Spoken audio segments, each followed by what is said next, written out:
ევროკავშირი არ მოერიდება რუსული ნავთობტანკერებისთვის საზღვაო მომსახურებაზე სრული აკრძალვის დაწესებას თუ დიდი შვიდეულის ქვეყნები ამაზე ვერ შეთანხმდებიან. განცხადება, რომელიც ეკონომიკის საკითხებში ევროკომისარმა ვალდის დომბროვსკიმ გააკეთა, მნიშვნელოვანი ცვლილებაა ბრიუსელის მიდგომაში, რომელიც მანამდე მსგავსი ზომის მიღებას მხოლოდ დიდი შვიდეულის შემდეგ განიხილავდა.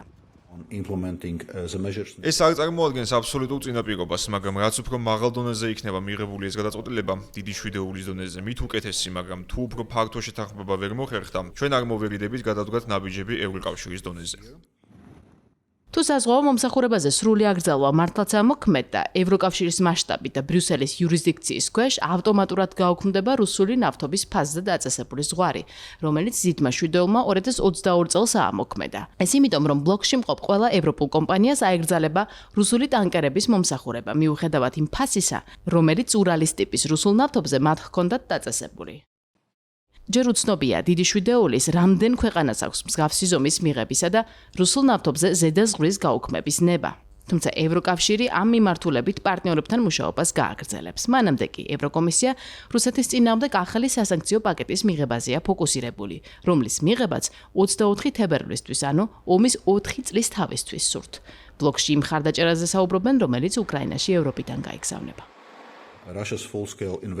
ჩვენ ვაგრძელებთ რუსეთის საომარ ეკონომიკაზე ზეწოლას. ევროკომისიამ წარადგინა მე-20 სასანქციო პაკეტიც, რომელიც ენერგეტიკას, ფინანსურ სერვისებსა და ვაჭრობას შეეხება. მოვუწოდებთ წევრ სახელმწიფოებს სწრაფად დაუჭირონ მხარი მას. რუსეთის სრულმასშტაბიანი შეჭრა უკრაინაში უკვე მე-5 წლის ათვლას დაიწყებს. რუსეთი აგრძელებს სასტიკ იერიშებს ენერგეტიკულ ინფრასტრუქტურაზე ზამთარში, შესაბამისად, ხელშესახებად უნდა გავაზრდოთ დახმარება. მე წარმოადგენენ განახლებული პაკეტი უკრაინისთვის 90 მილიარდი ევროს ოდენობის ესხის შესახებ.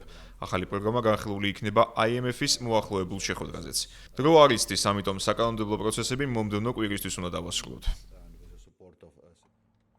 ბრიუსელის განცხადებაზე ჯერ არ უპასუხია დიდი შვიდეულის ქვეყნებს. თუმცა მან კითხვები გააჩინა თავად ევროკავშირშიც, მაგალითად საბერძნეთის მხრიდან, რაც შესაძლოა სხვა საზღვაო ქვეყნებმაც გაიზიარონ. ეს ყველაფერი კი იმას ნიშნავს, რომ საკითხი დისკუსიების საგანი გახდება.